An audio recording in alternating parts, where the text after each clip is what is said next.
Would I be the asshole if I told my sister I'm tired of being her 24/7 childcare?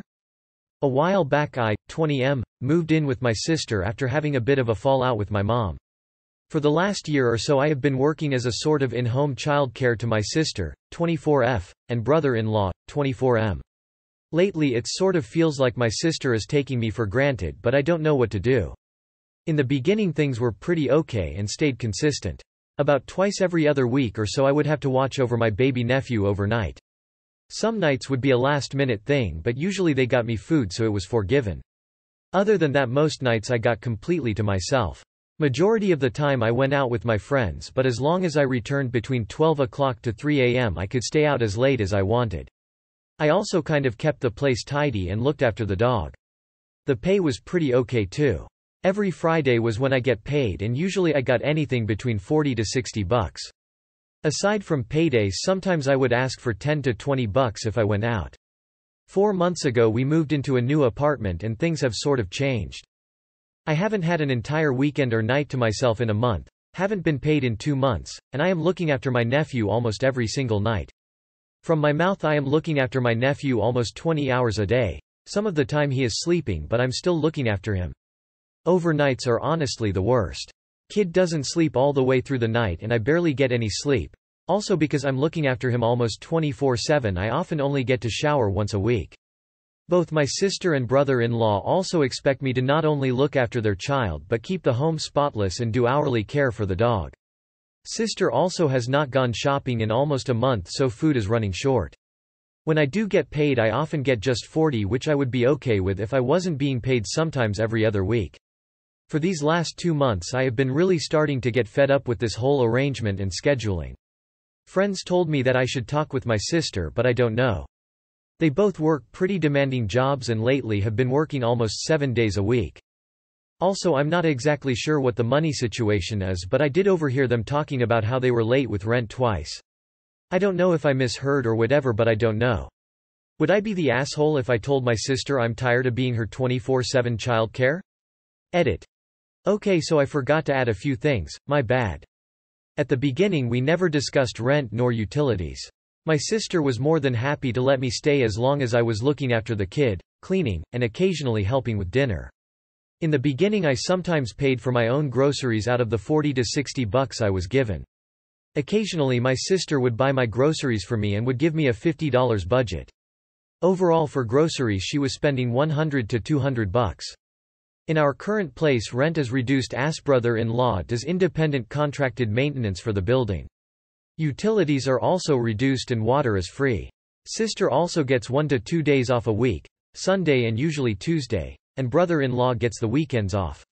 Brother-in-law will often take the nephew when asked, but my sister often refuses. She likes to use her days off to relax or hang out with friends or do groceries, which is understandable. Sister gets paid almost $13 an hour while my brother-in-law makes about $900 weekly or more. Brother-in-law gets off of work anywhere between 3 and 6 p.m. while my sister gets off closer to 10 p.m. but she works almost an hour away, so she doesn't return home close to midnight. Also, my nephew does not have any disabilities, but he is high maintenance. He is currently a little over a year now and dude is a squirrely like shit lol. I'm in charge of early learning stuff and probably very soon potty training also. Don't know if this is relevant, but it might be. Living with my mom kind of is not an option. I would like to reconnect with her, but she makes things very difficult. Before moving in with my sister and brother-in-law I was basically the housekeeper for both my mom and brother, 15 at the time. I did the cleaning, cooking, and sometimes grocery shopping if I could get to the buses. Had to move out cause 1 month both my mom and brother began kinda berating me cause I wasn't doing enough or that I was doing things wrong. Currently renting in my area is a bit high and finding jobs are kind of difficult. For me personally it might as well be impossible to get a normal job. I have both some neurological and physical disabilities that make even working fast food a bit hard, which is why I'm doing nanny work as it's kinda less taxing physically. Also, I am a high school dropout. I am not getting into details, so do not ask please edit. Also about me looking after my nephew almost 20 hours mon to fry. I am maybe exaggerating by an hour or two. On average my brother-in-law will take the kid for 4 hours or so after he gets off of work. In those hours I finish up housework, relax, or eat cause I forgot to feed myself during the day. I'm so confused by this entire situation. You're 20 years old, right? Do you have a job? Is being a live-in nanny your job? What was the agreement when you moved in? You need to have a sit-down with your sister and explain that even a live-in nanny and housekeeper gets a regular salary and some time off. If you're not willing to do that, it's time to move out. I know it is next to impossible to rent a place on your own, but you need to take a FT job and start saving up so you can eventually get your own place. It might take a while, so start now. Info. How are you watching your nephew 20 hours a day if you're also working? Either way, it sounds like the answer is to find your own place instead of taking financial support from your sister and Bill. They're taking advantage of you. Sounds like when you all moved into the apartment that expectations were not set. If you don't like it, change it. Get a job and a place of your own. It sounds like your sister and brother-in-law are struggling financially, working overtime, not buying groceries, possibly being late for rent. WIBTA if you had a conversation with your sister to discuss terms, as you are pretty much an underpaid au pair, but be prepared to hear that they can't pay you more and possibly have to look for other accommodation and work if you are unhappy with this arrangement. Am I the asshole for asking my sil to try blowing her nose? I have my sil and her partner living with us as they are trying to migrate to the country. We went away for the long weekend and for the 3.5 days all I could hear is her sniffing. I don't know about allergies or hay fever as I've never experienced it, but I thought it can't be normal to experience such severe and constant allergies, so I opened the conversation with her saying that it seems to be severely impacting her quality of life, and I don't think it's normal to constantly have such severe allergies, that maybe she should see a doctor to see if there's anything they can do. I asked her what are her symptoms from the allergies. She said runny eyes, runny nose, coughing and sneezing. I asked her why she always sniffs. She said because she has a runny nose. I asked, would it be better to blow it? She said she has a small amount of mucus and it's not enough to blow, so she sniffs. I left the conversation there, as I thought that was enough of a hint and I didn't want to push too far. Today the sniffing was again off the charts. Several sniffs a minute. I couldn't enjoy any of the meals together because I was so irritated by the sniffing. I went home via the pharmacy. Bought her Clarentine and a box of tissues. I returned home and gave it straight to her. I thought the box of tissues might be a hint to blow her nose instead of sniff. We sat down to have lunch and after I finished eating, I left the table because I couldn't stand the constant sniffing. I went to my room and Googled if it was rude to ask someone to blow their nose instead of sniff. I'm guessing I have misophonia. Maybe it's confirmation bias, but all the threads Reddit turned up showed me I'm not the only one who finds it annoying. So I sent a message to her saying, "Hi less than name. I hope this doesn't come off as mean or insensitive, because I'm sure it's annoying for you having constant allergies. But could you please try blowing your nose instead of sniffing? It's a little gross to hear it at the table when we're eating, and if I'm being completely honest, I also find it very irritating to hear constant sniffing." She did not respond. She sent a message to my wife saying if I'm not comfortable living with her, she's not comfortable with me. Thank you for everything. She's going to move out. It might take a couple of weeks, but they will start looking. She also said she doesn't want to talk to me anymore, but she will be civil. This is all translated and best guess from my recollection of the translation. In my mind, that is a very immature and childish reaction. It's a tantrum. Maybe I have been overly insensitive or hurtful in my message, but she needs to address me like a mature adult and have a conversation instead of crying to her sister. Apparently I am the asshole because she has a medical condition and she can't help it, so I shouldn't have even said that or asked it. So let me know, am I the asshole? You are the asshole. I'm currently in the Midwest and it's allergy season. This is how it works. You admitted you know nothing about allergies, so why did you assign yourself as the allergy doctor?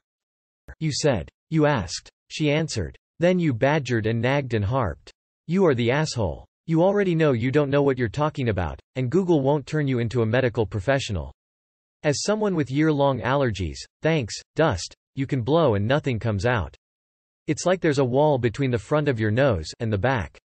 The issue is in the back, but it can't get out the front. Finally, it's just as gross and irritating to the person to whom it is happening. In fact, this will blow your nose. Mind. It's actually worse. You are the asshole. She said she has allergies. You don't get to decide if she takes meds. You don't get to decide what she does with her nose. You can decide to remove yourself.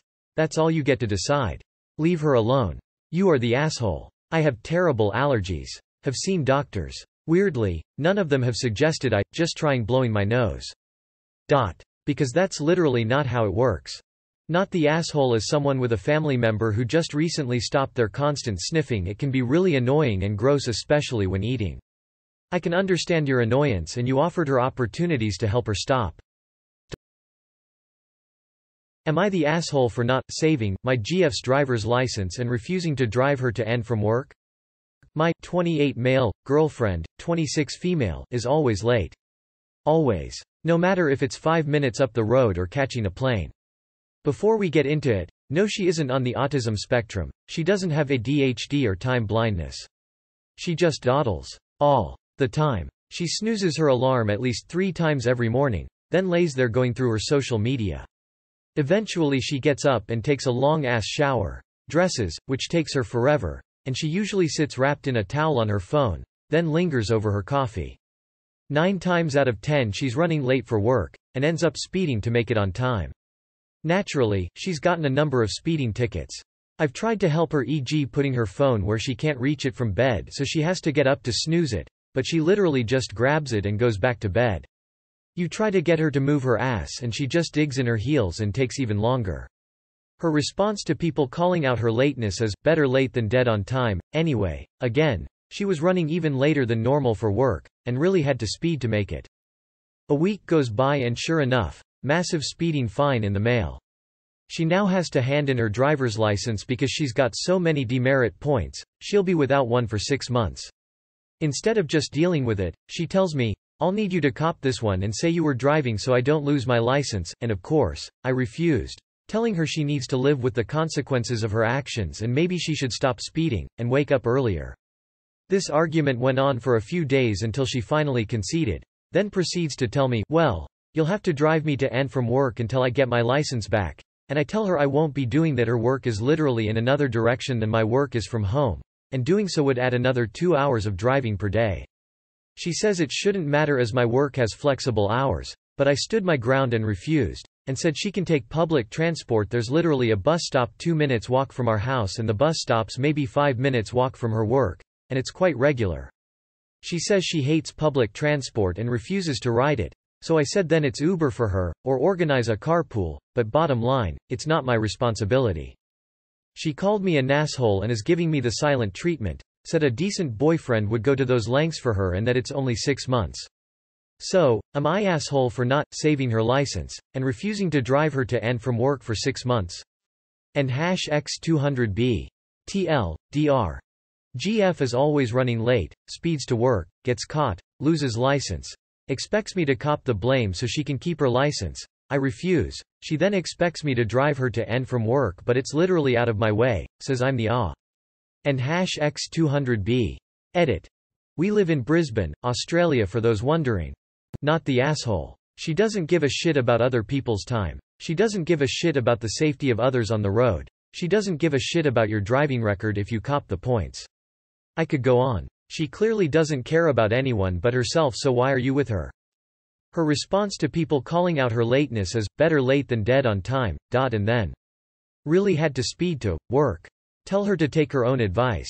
Bonus for all the other people on the road who aren't in danger from her awful driving while her license is suspended. Not the asshole. You know why she doesn't like any of the alternatives? She'd have to be on time for them to work. A carpool or Uber isn't going to wait 20 minutes for you. Be ready. And with a bus, you're working on their schedule. Not the asshole. Dump her. Not the asshole. Have to say if I was dumped back into the dating pool at this stage. If a woman can't be on time, and respect mine or other people's time, I have none for hers. Am I the asshole for getting my grandparents to stop my dad giving his second daughter the same name as me? This might be a bit of a weird background, but hang on until I, 16F, explain. My parents were young when they had me. My mom had no family of her own, and from the age of like 12, when she and my dad first got close, my dad's family became hers too. My parents dated all through high school and had me right after graduating. My mom died in her sleep when I was only 6 months old. She was 19. My dad was never interested in me, and he and my grandparents fought a lot from the time I was born to the time my mom died. They were disgusted with his lack of love or concern for me.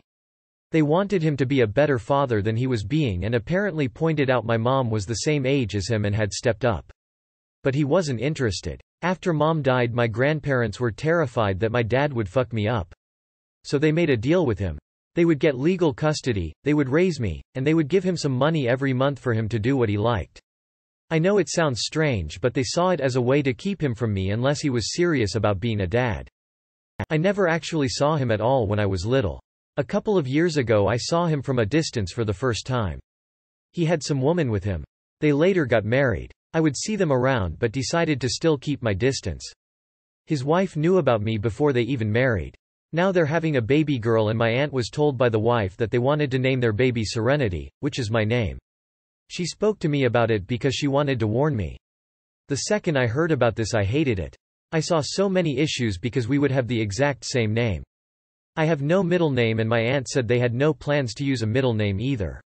Our last names would be the same too. Plus it felt like the sharing a name could be used by some people to push for me to be in the child's life. I asked my grandparents if they could convince him not to do it. They spoke to him and he was saying he just wanted his wife to be happy. They told him he could forget about the money if he does, since it would be fucking me over. I think my grandparents also hated the idea that he was sending a clear message that he never loved me by just using the name for the kid he wants to raise. My dad ended up backing down. His wife was pissed and she blamed me even though he said it was my grandparents who intervened. She said she knows I must have said I didn't like it or something, and whatever I did, I was a selfish little C, because I took away her chance to name her child what she wanted. She said Serenity was a name she chose when she was little and always wanted to use it. My grandparents came home while she was ranting at me and made her leave. My dad and his wife are no longer welcome at all. I can't get what she said out of my head. So I feel like I need to ask. Am I the asshole? Because I took away her chance to name her child what she wanted. She said Serenity was a name she chose when she was little and always wanted to use it. Then she shouldn't have had a child with a man who already had a kid with that name. Not the asshole. He wanted to name his new daughter your same name as a do-over. I'm so sorry you're going through this, but that is appalling behavior by your dad. He chooses not to be in your life and then chooses to start a new family, and to top it off he chooses to use the same name. Absolutely crazy. Sadly my daughter's father isn't in her life since she was 6 male, 7 now, old, and he did almost the same thing. He chose to start a new family a year after leaving even though he wasn't in our daughter's life, and even said it was his chance at a do-over.